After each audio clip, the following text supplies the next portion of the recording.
Judge storms out of court after Blake Lively allegedly tries to offer him a $2.5 million bribe to rig her defamation trial, unleashing fake subpoenas and HR complaints to silence content creators, and now she's blacklisted by Hollywood, abandoned by allies, and drowning in legal chaos.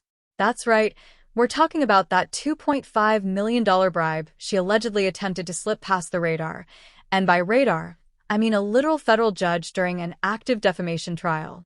The craziest part is not just her thinking it might work, but that her team believed it was subtle. It wasn't. This went down on July 10th, and courthouse leaks spread like wildfire within hours. Apparently, Blake, or someone acting for her, offered a charity donation of $2.5 million to Judge Ronald Graves, neatly packed in an envelope labeled Green Nest Foundation. But make no mistake, this wasn't some casual goodwill gesture or celebrity UNICEF moment.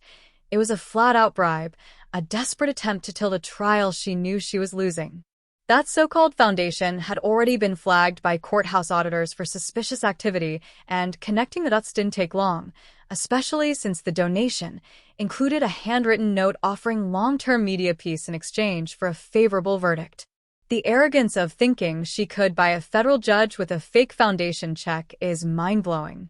Judge Graves, known for his uncompromising ethics, reportedly didn't even flinch.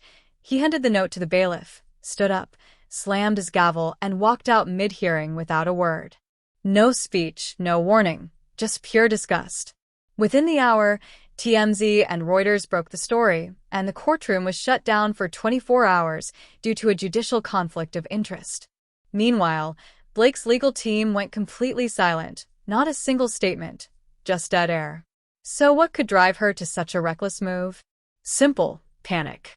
Her case was crumbling in real time. The leaks were brutal. First came group chat screenshots that tore holes in her sworn testimony, complete with timestamps, receipts, and context, exposing lies she couldn't spin away.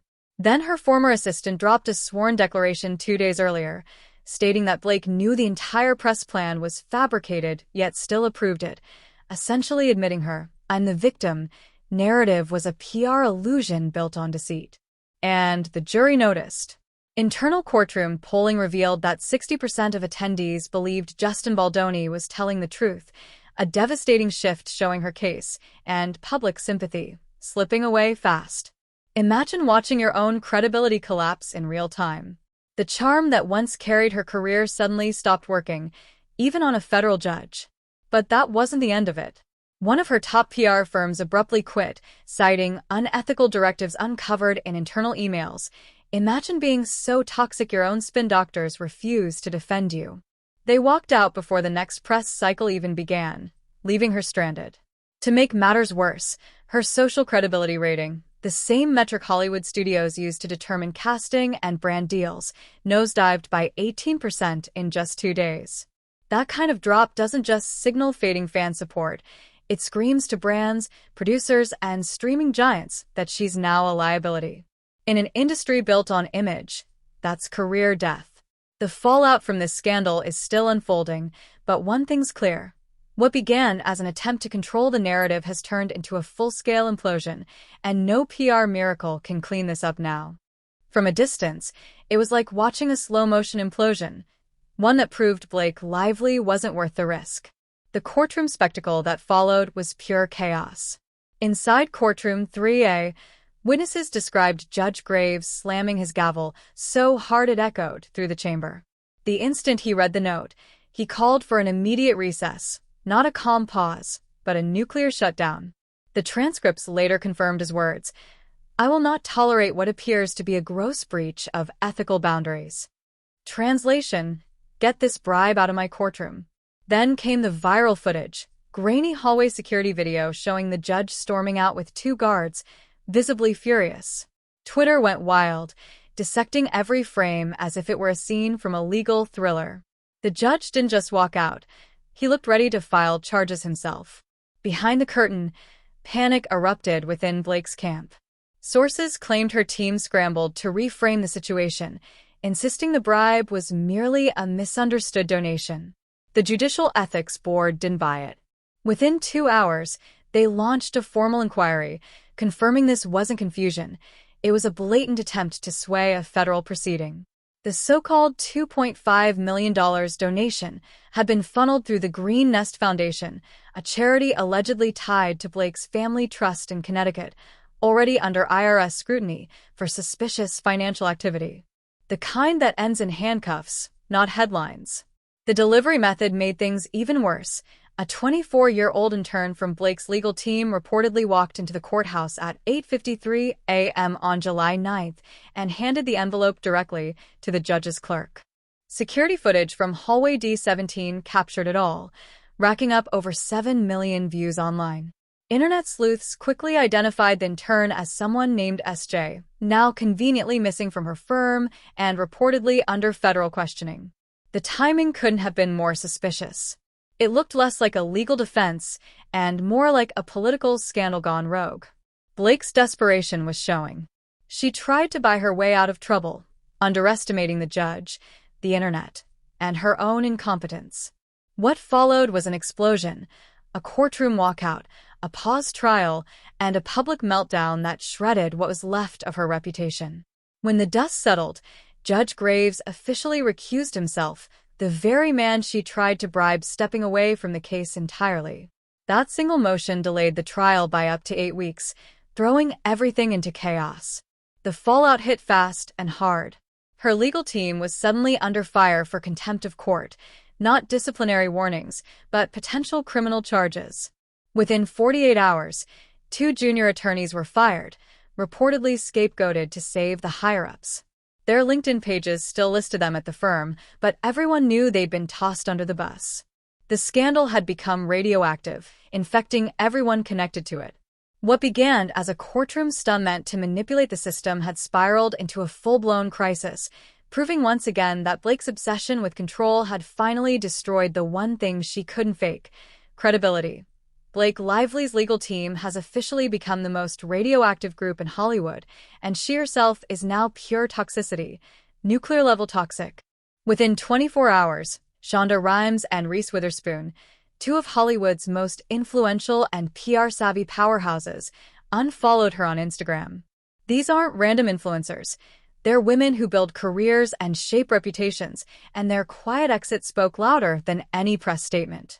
When Shonda Rhimes hits unfollow, that's not shade. That's a career obituary. Even Netflix, once Blake's golden streaming ally, has hit pause, suspending all campaigns featuring her under the excuse of reputational clarity, which is hilariously ironic coming from the platform behind 365 Days and Tiger King. Still, even Netflix's limits, and Blake crossed them in designer heels straight into professional oblivion. Her image is frozen in marketing folders, her name whispered in frantic PR calls, and somewhere, interns are probably deleting her from email templates as damage control spirals. Then came the fan backlash, swift, brutal, and organized. A change.org petition titled "Hold Blake Lively Legally Accountable" erupted overnight, collecting more than 450,000 signatures in just 2 days. That's not an accident. That's a movement. The kind that brands fear and publicists dread. And the truth? She earned every single one of those signatures. But the scandal didn't stop there. Just as the smoke began to settle, Subpoena-gate arrived. Andy Senior from Popcorn Planet revealed he'd been slapped with a Google subpoena for covering the Blake Lively, Justin Baldoni legal feud. What started as a celebrity spat has now spiraled into a full-blown digital and legal war zone, and Blake, once Hollywood royalty, is standing alone in the fallout. Blake Lively is subpoenaing Perez Hilton, Candace Owens, and Andy Signor? The twist came when YouTube confirmed the subpoena was real, even as Blake Lively's law firm denied it twice. Yes, twice, not once. Either they were alarmingly incompetent or deliberately lying to hide how deep this mess went. Andy's lawyer, Nate, called them and was told it was fake, called again and got the same lie, except Google verified the subpoena and YouTube's official support team publicly confirmed on Twitter that the email was authentic and part of their legal user notice policy, basically saying, "Yep, this subpoena is real, and your lawyers are full of it." The cherry on top? Andy played a recorded call where the firm's receptionist literally said, "We don't know. while Ezra instructed her to just take messages. This isn't a pizza joint. You can't just take messages when someone's asking about being subpoenaed. And because Blake Lively's team can't seem to go 5 minutes without sparking chaos, this PR spark became a digital inferno. Within hours, Subpoenagate trended across platforms as creators erupted in outrage. People were livid. If Blake's reputation was unstable before, imagine the fallout when your legal team gets exposed gaslighting people while secretly trying to dig into their private data. It wasn't just unethical, it was medieval. What made it worse was discovering Andy wasn't the only target.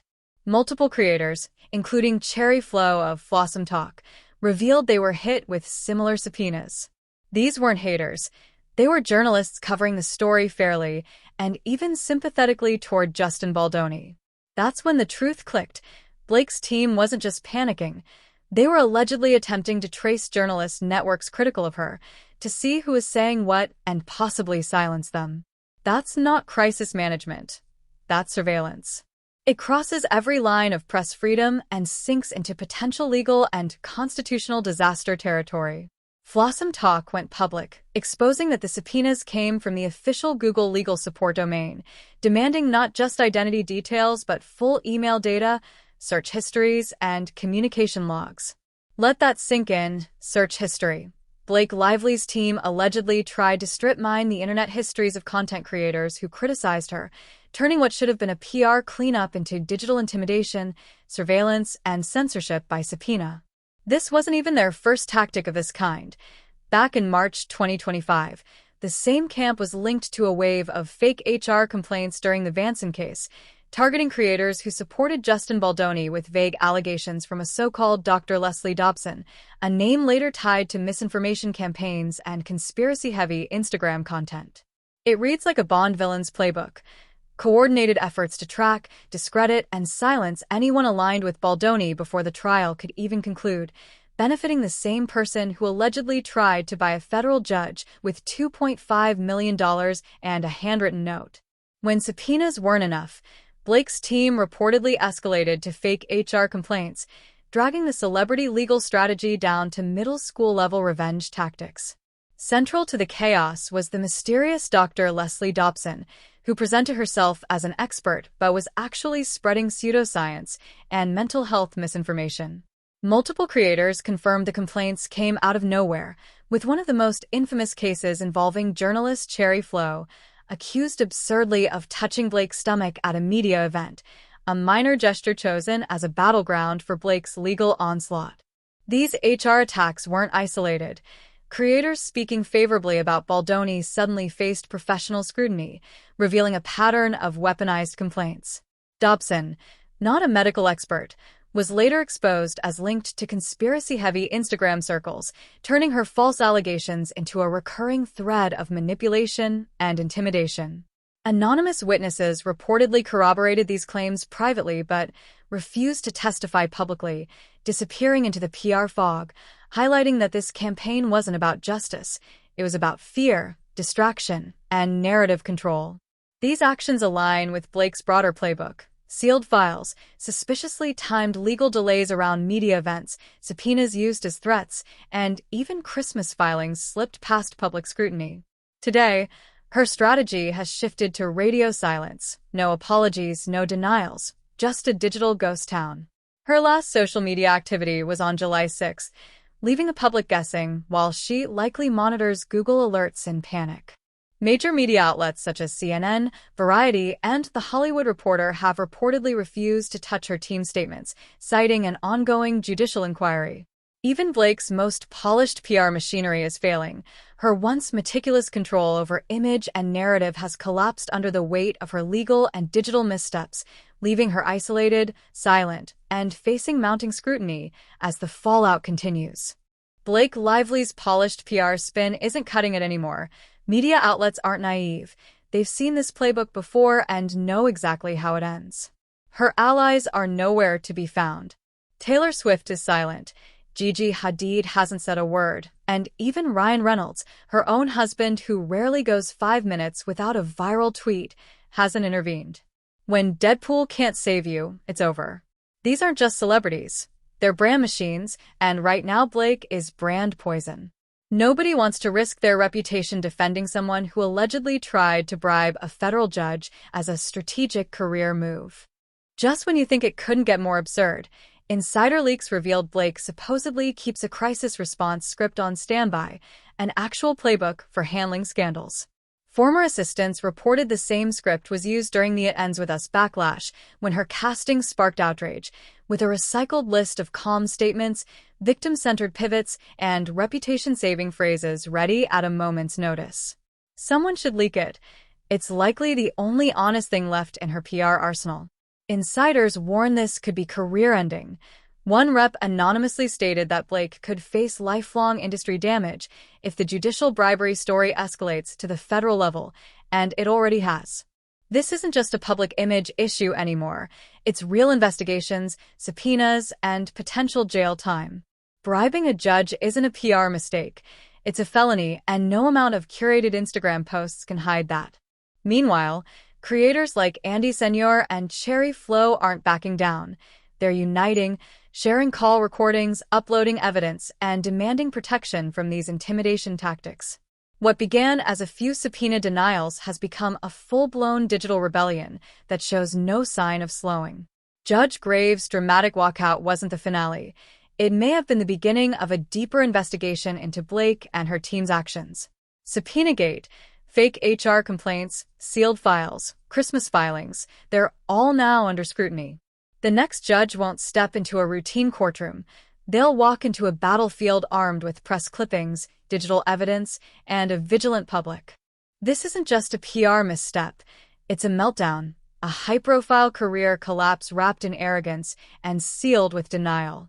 Blake, one of Hollywood's most image-conscious stars, is unraveling in real time, and the internet sees right through it, exposing the chaos beneath the surface.